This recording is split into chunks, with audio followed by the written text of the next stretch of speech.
قل يا أهل الكتاب تعالوا إلى كلمة سواء بيننا وبينكم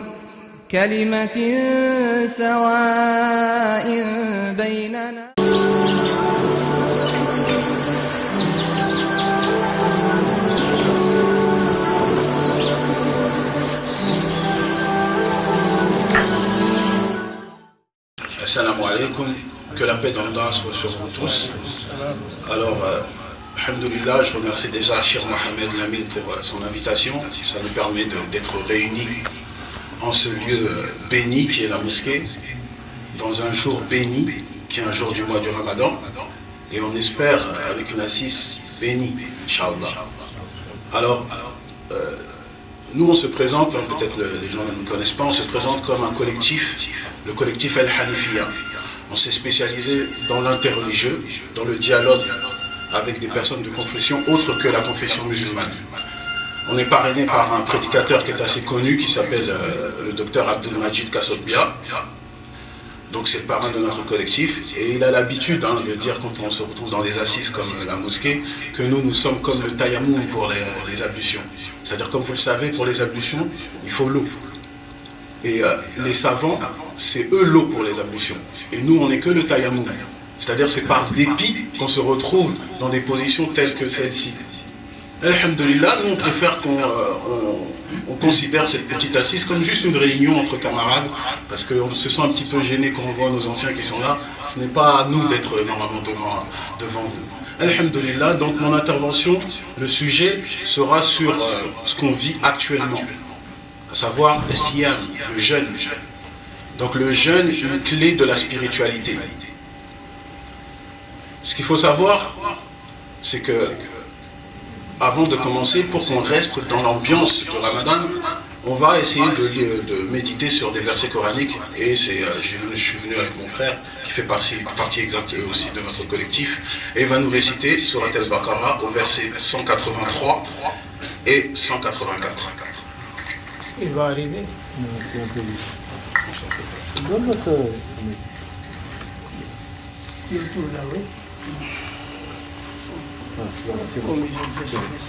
أعوذ بالله من الشيطان الرجيم بسم الله الرحمن الرحيم يا أيها الذين آمنوا كتب عليكم الصيام كما كتب على الذين من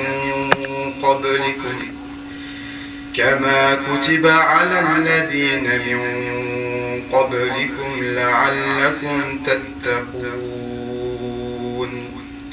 أيام معدودات فمن كان منكم مريضا أو على سفر فعدة من أيام أخر وعلى الذين يطيقونه فدية طعام مساكين فمن تطوع خيرا فهو خير له وأن تصوموا خير لكم إن كنتم تعلمون. Alors, le frère nous a dit, ô les croyants, on vous a prescrit un siyam, comme on l'a prescrit à ceux d'avant vous. Atteindrez-vous peut-être la piété pendant un nombre déterminé de jours. Quiconque d'entre vous est malade ou en voyage devra jeûner un nombre égal à d'autres jours. Mais pour ceux qui ne pourraient le supporter, il y a une compensation, nourrir un pauvre. Et si quelqu'un fait plus de son propre gré, c'est pour lui. Mais il est mieux pour vous de jeûner si vous saviez. Donc, Allah subhanahu wa ta'ala nous informe beaucoup de choses à travers ces versets. Et le premier point que je vais aborder, c'est sur le fait que Allah nous donne une information que le jeûne, c'est une prescription qu'il avait donnée aux communautés auparavant. Alors nous, comme je vous l'ai dit, on est dans l'interreligieux. On est dans un pays non musulman, donc on essaye de montrer la véracité de l'islam. Donc par la véracité de l'islam, on va montrer que même à travers les autres livres qui ont précédé, la véracité de l'islam est vraiment, c'est visible pour tous ceux qui ont des yeux et un cœur qui battent. Donc même la Bible va témoigner qu'effectivement, il y a d'autres communautés auparavant qui faisaient le jeûne. Par exemple, lorsque vous allez dans la Bible, il y a dans Deutéronome chapitre 19, le jeûne de Moussa, alayhi salam, Moïse qui avait jeûné 40 jours et 40 nuits. Il y avait aussi le jeûne de Esdras, Uzair, alayhi salam, qui lui, dans son chapitre, le livre Esdras au chapitre 8, lui aussi jeûnait. Il y avait aussi un prophète biblique qui s'appelle Joël, dans Joël chapitre 3, lui aussi jeûnait. Jonas, Yunus, alayhi salam, jeûnait. Dans Jonas chapitre 3, verset 4. Et Jésus, et Isa, alayhi salam, lui aussi jeûnait. Dans Luc chapitre 4, verset 3 à 4. Donc, maintenant, comme vous pouvez le voir, même outre le fait que tous les prophètes ont fait le jeûne, si on regarde dans les trois religions, il faut savoir qu'il n'y a pas que nous, les musulmans, qu'on a l'habitude de jeûner, d'avoir des événements sacrés où il faut jeûner. Si on fait un brief rappel à travers les trois religions, on va voir qu'effectivement, il y a des règles qui sont instaurées pour qu'il y ait le jeûne. Par exemple, si on commence par le judaïsme, il y a 7 jours de jeûne. Il y a 7 jours pour des jeûnes différents. Le premier jeûne, c'est le jeûne qu'on appelle le jeûne de Guédalia. Et au fait, le jeûne de Guédalia, c'est le 3 du mois de Tishri. C'est un mois de calendrier hébraïque. Et c'est pour commémorer l'assassinat d'un gouverneur juif en Judée, nommé par Babylone. Alors eux, ils l'ont fait, ce jeûne-là, les Juifs le font, pour se rappeler que c'est la mort de ce gouverneur a marqué la fin d'une tranquillité des Juifs de cette époque. Ensuite, il y a eu le jeûne de Yom Kippour. Le jeûne de Yom Kippour, Yom Kippour en hébreu, ça veut dire le jour du grand pardon. Et ça, c'est un événement qui est très important pour les Juifs parce que c'est l'équivalent de chez nous pour le Ramadan. C'est-à-dire que c'est un mois où on demande le pardon, c'est un mois où il y a beaucoup de prières collectives comme nous on le fait dans les prières nocturnes, c'est un mois où on demande pardon au Très-Haut, on appelle ça Teshuvah en hébreu, comme nous en arabe on appelle ça Tauba, et c'est biblique, ça veut dire que ça provient de Lévitique chapitre 16. Ils ont un autre jeûne qu'on appelle le jeûne du mois de Tevet, c'est le 10e jour. Et ce jeûne, c'est encore pour se commémorer un événement spécifique des enfants d'Israël, c'est-à-dire lorsqu'on a débuté le siège de Jérusalem par un roi babylonien qui s'appelait Nabucodonosor. C'est aussi biblique, ça se trouve dans 2 Rois chapitre 25. Historiquement, c'est en l'an 586 avant l'ère chrétienne. Il y a aussi le jeûne d'Esther. Le jeûne d'Esther, c'est pour commémorer les 3 jours que la reine d'Esther avait prescrit aux Juifs de Shushan pour se sauver de beaucoup d'ennuis qu'ils auraient eu face à Haman. C'est aussi biblique, c'est dans Esther, le livre d'Esther au chapitre 4, verset 16. Il y a le jeûne des premiers-nés, c'est pour se rappeler la dernière plaie des 10 plaies d'Égypte. Si vous connaissez l'histoire, quand Moussa alayhi salam est venu en Égypte, pour convaincre Pharaon de laisser les enfants d'Israël, Dieu il a fait ce qu'on appelle les 10 plaies d'Égypte. C'est-à-dire il a infligé des châtiments aux Égyptiens. Et parmi ces dernières plaies, c'est le fait que tous les premiers-nés vont mourir, hormis les premiers-nés hébreux. Alors les Juifs, les premiers-nés mâles, font le jeûne pour se rappeler cette histoire-là. Maintenant c'est remplacé par une participation à la conclusion de traités talmudiques. Bon, c'est juste histoire qu'on ait une culture générale. L'autre jeûne, c'est un jeûne qui est au mois de Tammuz. Le 17e jour, c'est encore un fait historique. C'est pour se rappeler que les premières brèches qui ont été creusées pour les murs autour de Jérusalem par le roi Titus ont été faites à cette époque-là, c'est en l'an 70. Et le dernier jeûne chez les Juifs, c'est ce qu'on appelle en hébreu Tisha B'Av, c'est dans le mois de Av, le mois hébraïque Av, et c'est pour se rappeler que à cette date-là, en fait, il y a eu la destruction totale du temple de Jérusalem. Donc ça, c'est les 7 jeûnes qu'on trouve dans le judaïsme.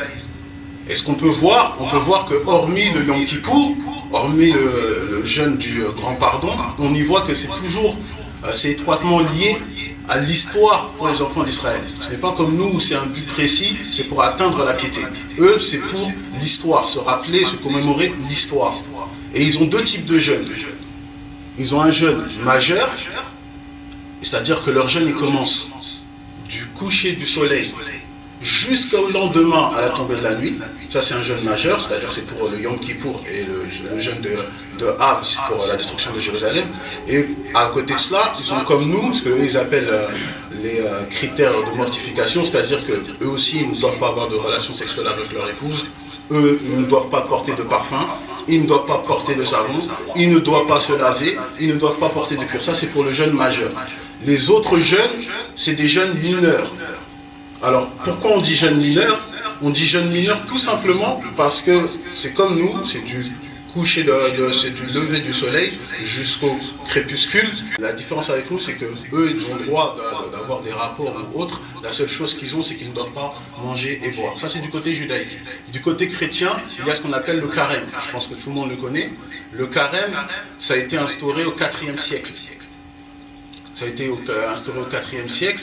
Et le carême, au fait, c'est pour se commémorer les 40 jours et 40 nuits de jeûne de Jésus qu'on retrouve dans la Bible, les 40 jours et nuits de jeûne de Moïse, qu'on retrouve également dans la Bible, et les 40 années de désert du peuple d'Israël quand ils sont sortis d'Égypte pour aller jusqu'à la terre promise. On voit ça aussi dans la Bible, dans Nombre chapitre 14, verset 33, et également dans Josué chapitre 5, verset 6. Ça, c'est pour du côté chrétien. Autre chose qu'on pourrait affirmer, c'est qu'en l'an 384, il y a eu un concile qu'on appelle le concile de l'Oïcidé.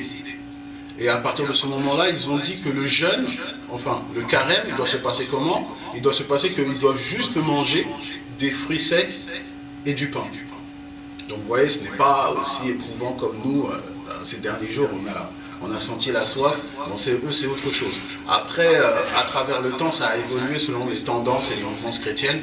C'est juste un brief panorama. Maintenant, islamiquement, vous le savez mieux que moi, alhamdoulilah, il y a nos anciens qui nous ont déjà enseigné tout ça. Il y a le ramadan. Siyam, déjà étymologiquement en arabe, signifie s'abstenir ou se retenir de. On se retient donc de boire, de manger, d'avoir des rapports avec nos épouses, toutes ces choses-là, pour espérer la grâce d'Allah subhanahu wa ta'ala. Et donc le ramadan, comme vous le savez, ça fait partie des 5 piliers de l'islam. Mais à côté de cela, il y a aussi d'autres jeûnes qui sont recommandés, non obligatoires pour les musulmans, mais très méritoires. Parmi ceux-là, il y a par exemple le jeûne de Arafat, qui est le 9 du mois de Dhul Hijjah. Et le prophète alayhi salatu wa salam nous a dit dans le Sahih Muslim que celui qui fait ce jeûne, ses péchés de l'année passée sont effacés et ses péchés de l'année future également. Donc c'est un jeûne à ne pas négliger. Il y a aussi le jeûne de Ashura. Et ce jeûne-là, le prophète alayhi salatu wa salam nous dit, dans le Sahih Muslim, il nous dit que celui qui jeûne ce jour-là, ses péchés de l'année passée sont effacés. Il y a également le jeûne des 6 jours du mois de Shawwal. Et comme vous le savez, celui qui jeûne ce jour-là, comme le prophète sallallahu alayhi wa sallam nous l'a dit, celui qui jeûne, c'est comme s'il avait jeûné toute l'année. Donc ce n'est pas une occasion à rater. Donc c'était un bref rappel déjà de ce qu'il y a autour de toutes les religions dites monothéistes. Maintenant, quand on va revenir dans les versets que notre frère nous a récités, il y a un élément où le musulman, il doit, je dirais, développer sa spiritualité. Il doit accentuer sa méditation. Lorsque Allah Azza wa Jal nous dit que le fait de jeûner, ça, par cela on pourrait atteindre la piété. C'est-à-dire le fait de s'abstenir de manger, de s'abstenir d'une subsistance physique, cela peut nous amener la piété. Ça, normalement, on devrait se poser des questions. Pourquoi? Pour quelle raison? Pourquoi le fait de s'abstenir sur quelque chose qui est primordial pour nous peut nous ramener la piété? Les ulama, ils ont dit une phrase qui est, je trouve qu'elle est très très belle. Ils nous disent que plus on ressent le besoin d'avoir une chose, et plus par miséricorde d'Allah, Allah il nous permet d'avoir accès facilement à cette chose. Et moi je vais donner un exemple avec 3 éléments. L'air, l'eau et la nourriture. Comme vous le savez, l'air est la chose la plus précieuse pour le corps. Elle doit être accompagnée tous les jours avec vous, parce que celui qui n'a pas d'air, il meurt. Ensuite, l'eau, elle correspond à 60% du poids humain. Et l'organisme est dépendant de l'eau. La nourriture, ça permet à ce que le corps reste en bonne santé, ça permet à ce que le corps puisse se renforcer. Donc c'est primordial pour nous. C'est-à-dire que tout ça, l'air, l'eau et la nourriture, c'est ce qui donne la vie du corps. C'est nécessaire, c'est primordial. Alors maintenant, la question qu'on devrait se poser, puisque l'air, l'eau, la nourriture, c'est la nécessité du corps, qu'est-ce qui est la nécessité de l'âme? Qu'est-ce qui est la nécessité du cœur? Qu'est-ce qui est la nécessité de la foi du croyant? Allah Azza wa Jalla nous a répondu sur ça. Et notre frère, Inch'Allah, va réciter, c'est dans la sourate 8, verset 24.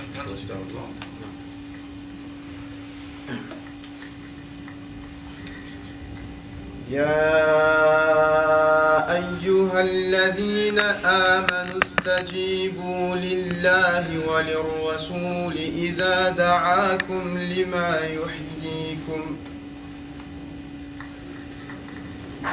Le verset nous dit: ô vous qui avez cru, répondez à l'appel d'Allah et son messager lorsqu'il vous appelle à ce qui donne la vraie vie. Alors qu'est-ce qui donne la vraie vie? Parce que Allah nous dit que ce que appelle Allah et son messager donne la vraie vie. Allah nous répond encore dans la sourate 16, verset 36.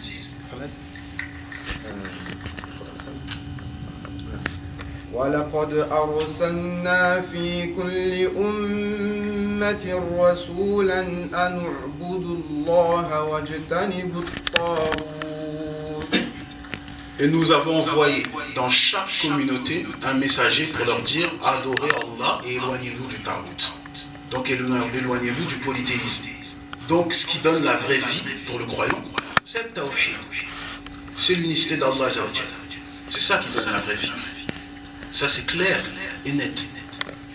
C'est pour ça qu'Allah Ta'ala, وَمَا خَلَقْتُ الْجِنَّ وَالْإِنسَ إِلَّا لِيَعْبُدُونِ. Dans la sourate 51, verset 56, je n'ai créé les djinns et les hommes que pour qu'ils m'adorent.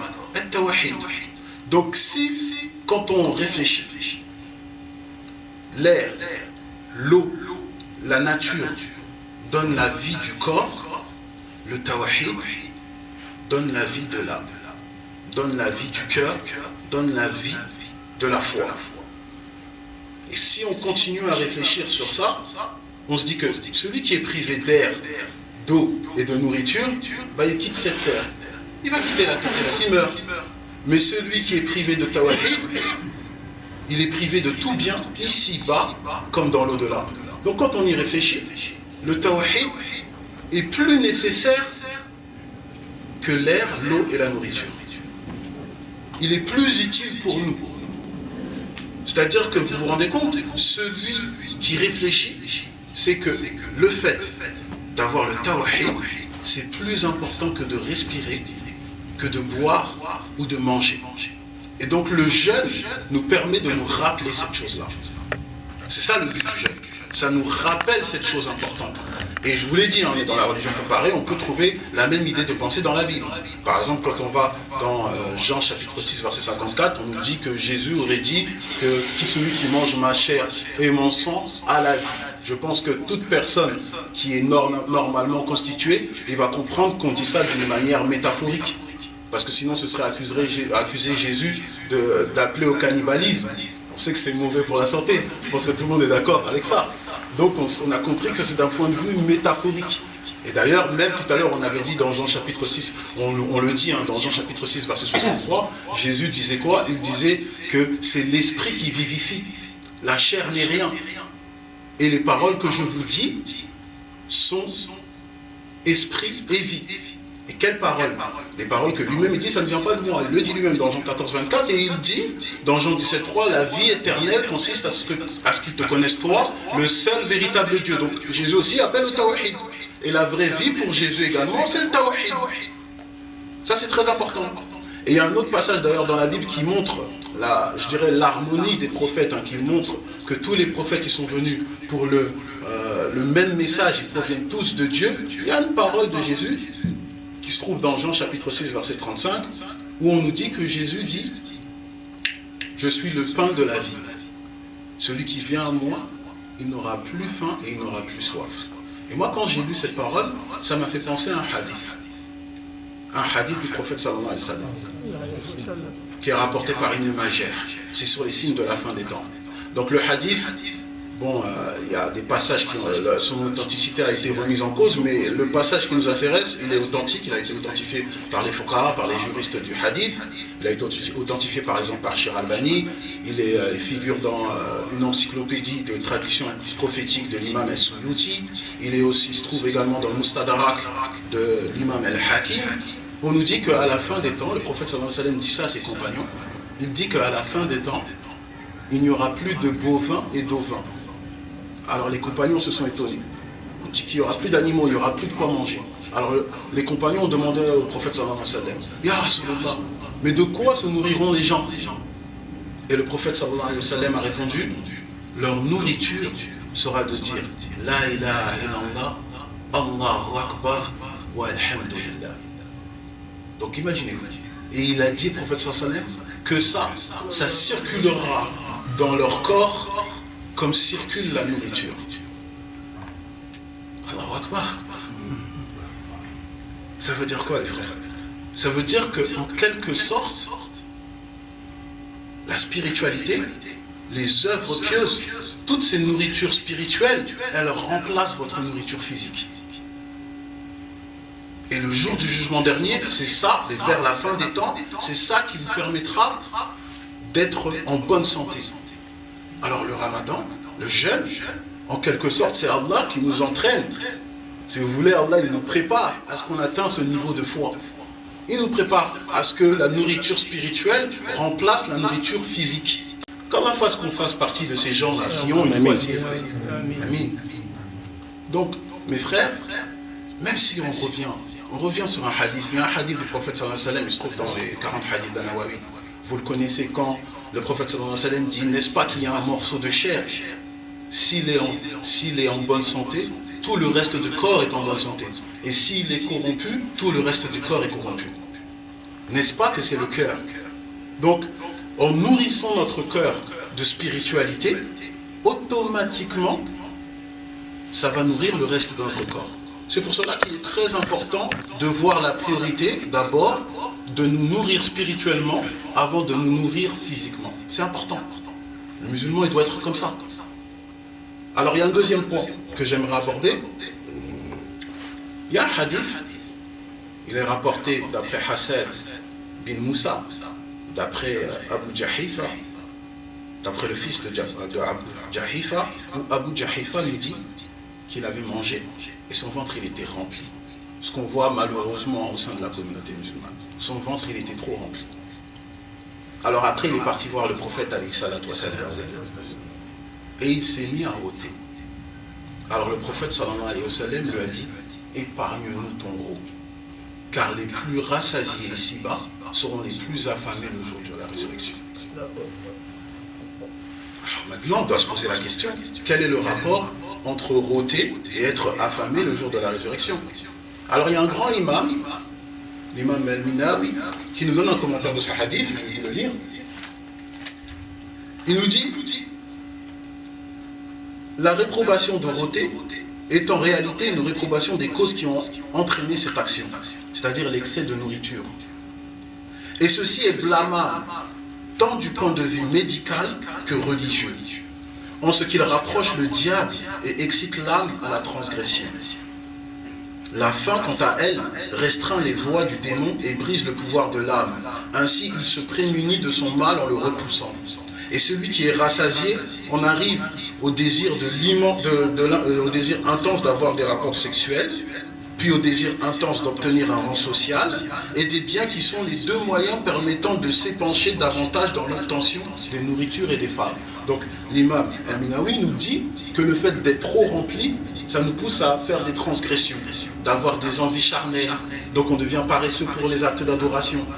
Et rappelez-vous le hadith rapporté par Al-Bukhari, lorsque le prophète sallallahu alayhi wa sallam dit pour ceux qui ne sont pas mariés, il propose quoi? Pour justement qu'ils puissent rester célibataires sans passer par la fornication, il leur propose de jeûner. Donc c'est en accord avec les paroles de l'imam Al-Minawi. Il continue et il nous dit, s'ensuit l'abondance dans les biens, la course au rang social et l'excès dans la préoccupation par tout ce qui est l'objet du plaisir.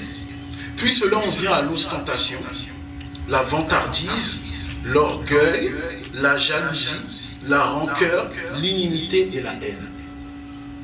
Donc ça c'est le fait d'être trop rempli.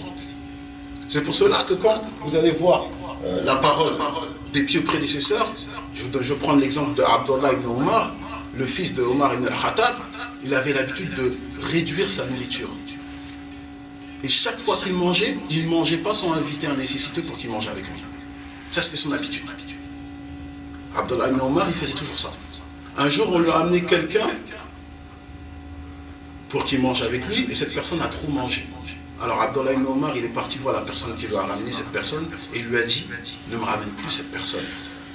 Parce que j'ai entendu le prophète, sallallahu alayhi wa sallam, dire, le croyant ne mange qu'avec un seul estomac. Mais le mécréant mange avec 7 estomacs. Ça veut dire, mes frères et mes sœurs, mes frères, ça veut dire que tout simplement, ce n'est pas la caractéristique d'un croyant de trop manger. De trop manger. Ça, c'est la caractéristique des non-croyants, des incroyants. Et c'est pour ça Abdullah ibn Omar se distinguait par cette caractéristique. Il se distinguait, il ne voulait pas être comme ça. Il ne le voulait pas. Et ça, comme je vous l'ai dit, on est dans la religion comparée, on essaie d'avoir une culture générale. Donc on dit même, bibliquement, on le voit. Bibliquement, par exemple, dans la Bible, dans Proverbe chapitre 23, verset 2, on dit « Tends un couteau devant ta gorge si tu as trop d'appétit. » Et puis même quand on va dans Luc chapitre 7, verset 33 à 34, ceux qui s'opposaient à Jésus, à Isa alayhi salam, qui disait que c'était un faux prophète, qui voulait remettre en cause sa véracité, remettre en cause qu'il était l'envoyé d'Allah, ils l'ont calomnié de quelle manière? Ils l'ont traité de glouton. Donc pour remettre en cause que c'était un homme de Dieu, on l'a accusé d'être quelqu'un qui mange trop. Et même quand vous allez dans Matthieu chapitre 3 verset 4, le prophète Yahya, Jean-Baptiste, lui il se nourrissait que de sauterelles et de miel sauvage. Donc c'est ça. Donc comme vous le voyez, le musulman il ne doit pas beaucoup manger. Et Allah Azza wa Jal nous parle aussi de ça dans la sourate 17 verset 26 à 27.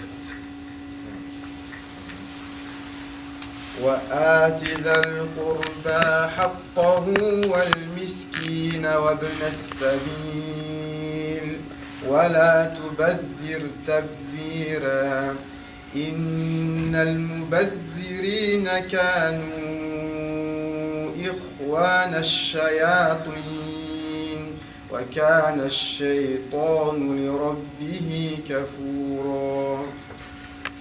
Et donne ce qui est dû aux proches parents, aux pauvres et aux voyageurs en détresse. Et ne gaspille pas indûment, car les gaspilleurs sont les frères des diables. Donc mes frères, c'est très très dangereux de trop manger comme ça. C'est dur, c'est d'avoir le cœur dur. Vous savez qu'il y a un livre de Ibn al-Qayyim, al-Fawaïd, qui nous explique que le fait de trop manger, ça endurcit le cœur. Ça l'endurcit. On devient paresseux pour les ibadat. Vous le savez, là, je pense que certains d'entre vous ont eu cette expérience. Moi, personnellement, je l'ai eu. Quand on coupe le siyam, dès qu'on mange, après on a envie de dormir. Peut-être on va se réveiller, on va rater dans la ouais. C'est pas sérieux. Donc, comme on le voit, effectivement, trop manger, ça ne doit pas être la caractéristique du croyant. Abadan, jamais. Si je peux me permettre,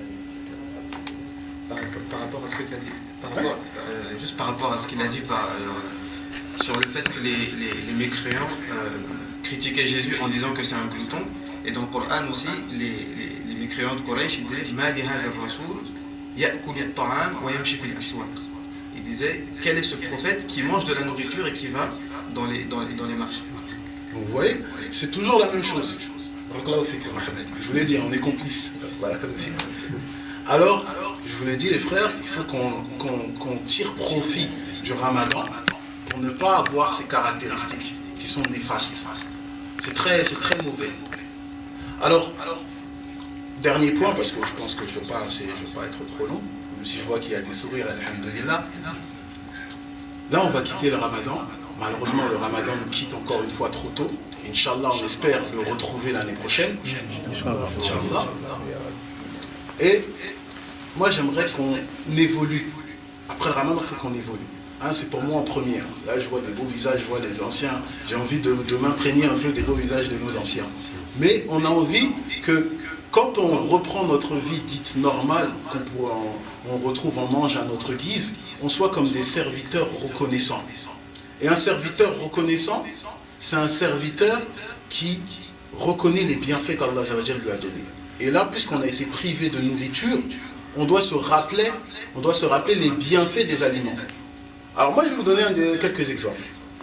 Parce que je ne sais pas si vous le savez, mais il y a des aliments qui ont la même forme que des organes humains.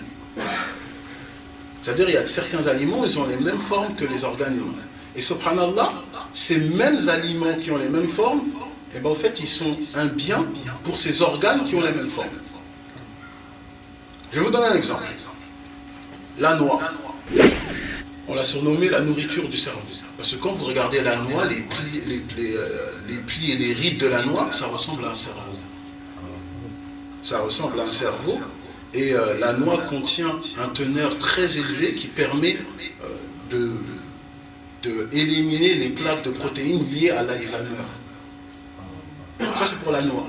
Par exemple, il y a aussi le gingembre. Allah, il en parle dans le Coran, dans la sourate 76, verset 17. Dans le gingembre, hormis tous les bienfaits du gingembre, le gingembre, il ressemble à l'estomac. Et dans la médecine chinoise, quand vous allez regarder, ils le font depuis plus de 2000 ans. C'est une guérison ça facilite la digestion, ça calme l'estomac et ça guérit des nausées dues à l'estomac. On peut prendre aussi les grappes de raisin, on m'a indiqué. Les grappes de raisin, qui est mentionné 11 fois dans le Coran, par exemple dans la sourate Al-Baqarah, et les grappes de raisin, elles ressemblent à des grappes qu'on appelle des alvéoles, qui sont dans les poumons. Et au fait, si vous voulez, le raisin est constitué de substances qui permettent de réduire l'asthme. Parce que les alvéoles, il faut savoir que les alvéoles, à la base, c'est des petits grappes c'est des petits grappes qui permettent à l'oxygène de passer du poumon au sang. Alors le raisin est constitué d'éléments qui permettent de réduire l'asthme. Ça permet de mieux respirer. Il y a aussi la tomate. La tomate, par exemple, si vous la coupez, vous regardez, elle est structurée comme le cœur. Et la tomate, elle a une substance chimique qu'on appelle la lycopène, et ça permet de réduire le risque de la crise cardiaque. Le chir il est au courant, et également aussi les cancers du cœur. Il y a également, par exemple, les amandes. L'amande ressemble à l'œil humain, et l'amande, il est riche en vitamine E. Il est riche en vitamine E, il est riche aussi en sélénium. C'est un composant qui fait que c'est un antioxydant qui permet de réduire les cernes et les yeux enfoncés. Vous la coupez, vous allez voir, ça a la forme de la rétine. Ça aussi, c'est riche en vitamines, notamment en bêta-carotéine, et ça permet de réduire les maladies comme les cataractes. Il y a une forme de rein, mais je ne me rappelle pas que c'est comme Il y a aussi, je vais t'aider, il y a ce qu'on appelle la patate douce. Voilà. La patate douce, elle ressemble au pancréas. C'est ça. Et la patate douce, comme elle ressemble au pancréas, la patate douce aussi, elle a des composants qui permettent de protéger les tissus du corps et de justement réduire les risques de cancer du pancréas. Il y a aussi, par exemple, on peut encore continuer, les fibres, le figuier, c'est-à-dire les graines de figue. On sera tétine, on sera 95, Allah en parle. Et ça, c'est bon contre la stérilité masculine. Donc, comme vous le voyez, il y en a plein d'exemples. Moi, je vais en donner un dernier parce que je dois le donner puisque ça ressemble au visage, alhamdulillah, de ceux qui sont en face de moi. La banane. La banane, elle ressemble au sourire. Et bien, la banane, elle a un composant, ça s'appelle la tryptophane, qui, quand elle est digérée, ça se transforme en sérotonine. Et la sérotonine, si vous voulez, c'est un hormone régulateur d'humeur. Ça veut dire que ça facilite à ce que la personne soit de bonne humeur. Mais alhamdulillah, j'ai vu ici, là, alhamdulillah, on n'a pas besoin de ça. Parce que j'ai vu que vous connaissez tous le hadith rapporté par Tirmidhi et Muslim, où le prophète sallallahu alayhi wa sallam a dit que le sourire est une aumône. Alhamdulillah, je vois que j'ai été bien accueilli. Donc, moi, je clôture mon intervention tout simplement en rappelant que, alhamdulillah, le ramadan, on espère pour vous qu'il s'est très bien passé. On espère, inch'Allah, qu'on sera l'année prochaine pour encore exceller dans ce jeûne, parce que vous vous rappelez du hadith rapporté qui se trouve dans le Mousnad de l'imam Ahmed, où le prophète sallallahu alayhi wa sallam nous dit quoi? Il nous dit que le jeûne protège de l'enfer comme le bouclier au combat. Donc Inch'Allah, moi je vous encourage à jeûner, et on va finir avec Surat Ar-Rahman, dans la Surat 55, au verset 10 à 16. Ah, Afwan, j'ai une petite faïda, parce que le frère a donné une faïda, je dois donner une petite faïda quand même, qui me revient à l'esprit. Je vous rappelle que le premier péché de l'être humain, le premier péché, c'est le péché de qui? Adam alayhi salam. Et Adam alayhi salam, son péché a été quoi? Il a mangé un fruit défendu. Donc c'est la nourriture. Donc regardez subhanallah. La chute de l'être humain, c'était la nourriture. Durant son vivant sur terre, pour qu'il soit élevé en degré, il s'abstient de cette nourriture. Dans les signes de la fin des temps, qu'est-ce qui va se passer? Alors, le fait qu'il a fait le rappel d'Allah, le tawhid, son tawhid remplace la nourriture. C'est ce qui le secourt. C'est le tawhid qui secourt. La nourriture a été la chute de l'être humain, et le tawhid sera le secours du croyant. Et la récompense sera quoi? La récompense sera justement ce que notre frère va nous réciter dans Surat Ar-Rahman, au verset 10 à 16. وقلنا يا آدم اسكن أنت وزوجك الجنة وكلا منها حيث شئتما ولا تقربا هذه الشجرة فتكونا من الظالمين فأزلهما الشيطان عنها فأخرجهما مما كانا فيه وقلنا اهبطوا بعضكم لبعض عدو ولكم في الأرض مستقر ومتاع إلى حين. Donc il a resté sur Al-Baqarah, comme il a vu la faïda, il a voulu profiter il a voulu profiter, alors on va le lire, Inch'Allah. Alors il nous a dit, il dit, ô Adam, informe de ses noms. Puis quand celui-ci les eut informés de ses noms, Allah dit, ne vous ai-je pas dit que je connais les mystères des cieux et de la terre, c'est au verset 33. Et que je sais ce que vous divulguez et ce que vous cachez. Et lorsque nous demandâmes aux anges de se prosterner devant Adam, ils se prosternèrent à l'exception d'Iblis qui refusa, s'enfla d'orgueil et fut parmi les infidèles. Et nous dîmes, ô Adam, habite le paradis, toi et ton épouse, et nourrissez-vous-en de partout à votre guise. Mais n'approchez pas de l'arbre que voici, sinon vous seriez du nombre des injustes. Peu de temps après, Satan les fit glisser de là et les fit sortir du lieu où ils étaient. Et nous dîmes, descendez du paradis, ennemis les uns des autres, et pour vous il y aura une demeure sur la terre et un usufruit pour un temps. Donc comme vous avez vu tout à l'heure, la faïda, Mohamed Abbas, il a voulu réciter quand même le verset qui concerne Adam alayhi salam. Et donc on va clôturer, comme je l'ai dit, avec un bienfait pour qu'on se rappelle les bienfaits de la nourriture et qu'on s'en sert convenablement, comme Allah l'a dit, avec Surat Ar-Rahman, Surat 55, au verset 10 à 16. والأرض وضعها للأنام والأرض وضعها للأنام فيها فاكهة والنخل ذات الأكمام والحب ذو العصف والريحان فبأي آلاء ربكما تكذبان. Quant à la terre, il l'a étendue, Allah subhanahu wa ta'ala, il l'a étendue pour les êtres vivants. Il s'y trouve des fruits et aussi les palmiers aux fruits recouverts d'enveloppes, tout comme les grains dans leurs balles et les plantes aromatiques. Lequel donc des bienfaits de votre Seigneur nirez-vous? Alhamdulillah, on espère qu'on ne n'iera jamais les bienfaits de notre Créateur.